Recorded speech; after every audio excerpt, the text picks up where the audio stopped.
welcome to another video. My name is Peter. Today I want to talk about social wounds will stay if we live in fear, like COVID-19 or SARS-CoV-2, coronavirus, whatever you want to call it. So these social wounds will stay. I want to talk about that today, but first I'll give you a greeting. So we say Angat Samida, Om Shanti, peace to you, peace to me. Welcome, welcome, welcome. Yes, SARS-CoV-2, COVID-19, fear, false evidence appearing real. That's why we're anxious, because we're projecting our consciousness into the future, and that's bringing anxiety down back to you. So it's best not to point the finger at having a judgmental mind, because that also makes it worse. We win this with love. Always with love, because judgmental minds, pointing fingers, it's a force, it's not a power. The power is within us, and the power is with love. But these social wounds will stay, and there's many of them. I'm seeing them around me all the time now, where people are so affected by this that they're developing really extreme OCD symptoms where they're really compulsive and having to clean everything before it comes into the house. And what I find despicable about this, absolutely despicable, is the false news that keeps coming out all the time. The mainstream media are not actually really showing too much about the protests that are going on, and the thousands of people that are turning up in cities all across the world that are saying we don't want these rules and regulations that are coming in. They are very draconian and wrong, and that's putting a fear into people, because it's dividing, again, polarizing people and making them split, which is not a good thing.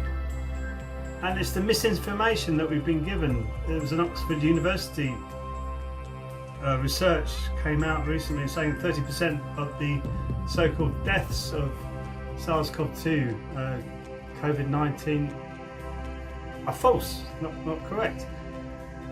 And on top of that, way before, maybe about a month ago, it was the CDC, the Center for Disease Control in America, that turned out a paper that wasn't publicized at all.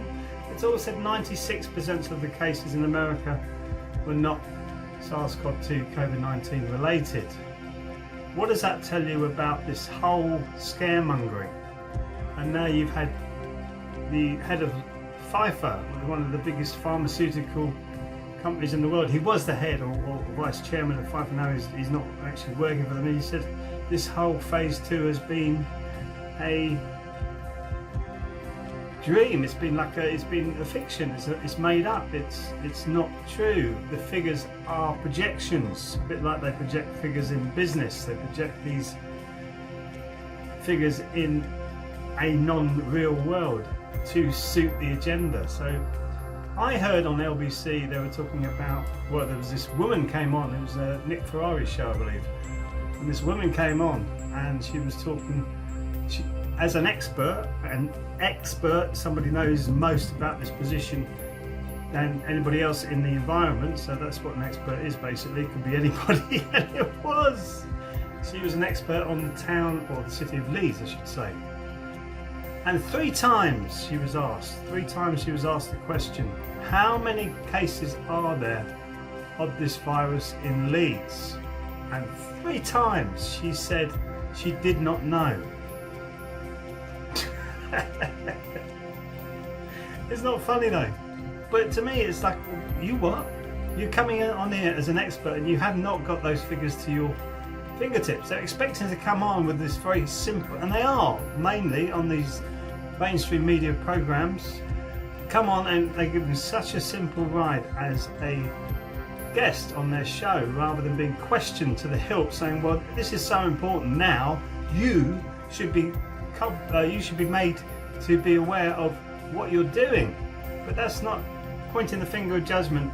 That's actually looking at it with love and saying, come on, give us the truth here, give us the truth, because you're actually starting to respond rather than react, because you want to get the right response from the woman.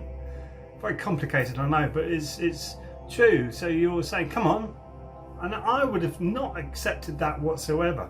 Sure enough, a few weeks later, Leeds second complete lockdown based on the information that this woman was providing, and she couldn't even provide the figures that were there. What is that all about? That is pushing you into fear, pushing you into the fear. And we don't have to point the fingers at people like this because they're all over the place at the moment. We just need to start to question them. You don't have to point the finger, blame them, question them. Question them with your heart, with love, saying, well, I want the best for everybody else. I'm not selfish, which is what a lot of people are saying. If you don't put a mask on, or you're not going by the mean that we're being pushed into, you're being called selfish. No, not selfish whatsoever.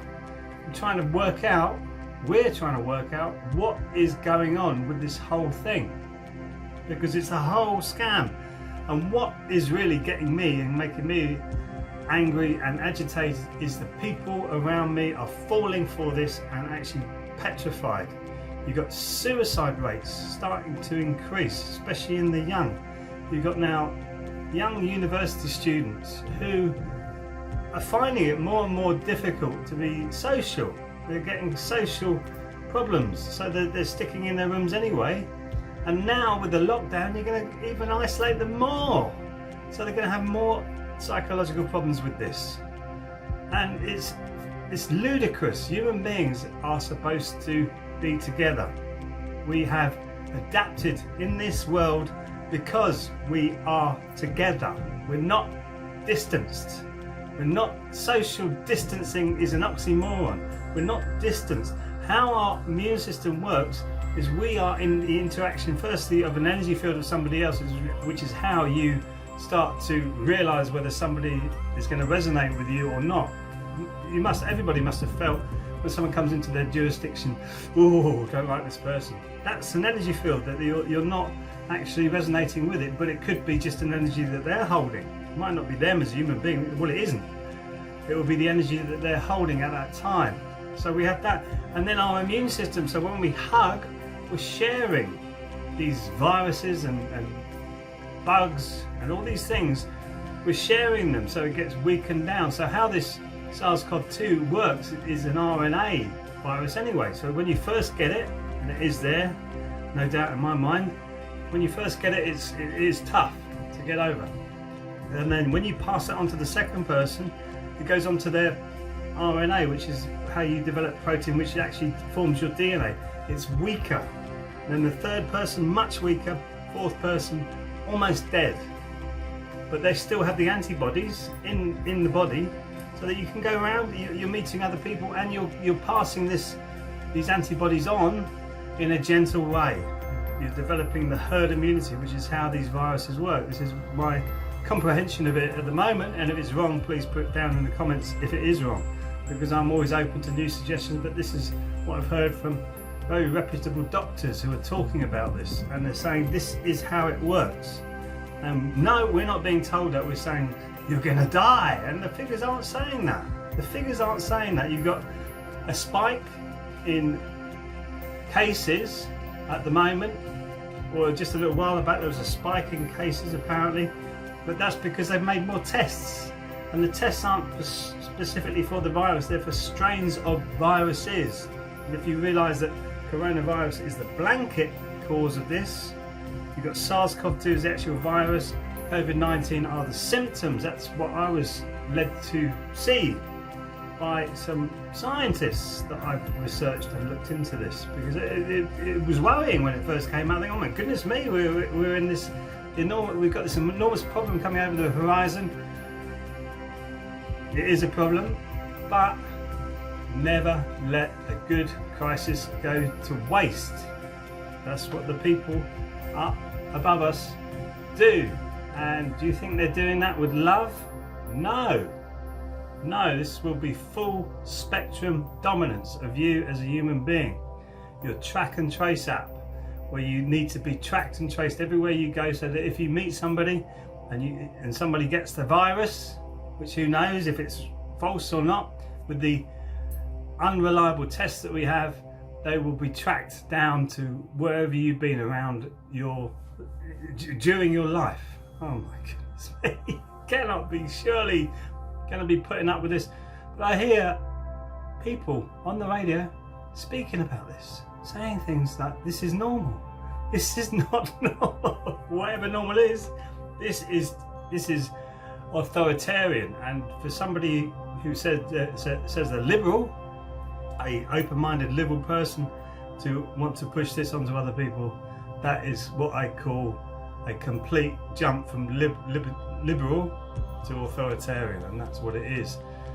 So social wounds will stay if we don't address this, if we live in fear. There's no fear. When you realise what you are, there's no fear. So remember that, and remember that you are more powerful than you know. Don't point the finger at people, act with love and be yourself, your true authentic self. We do Qigong on this channel, which you can do for free.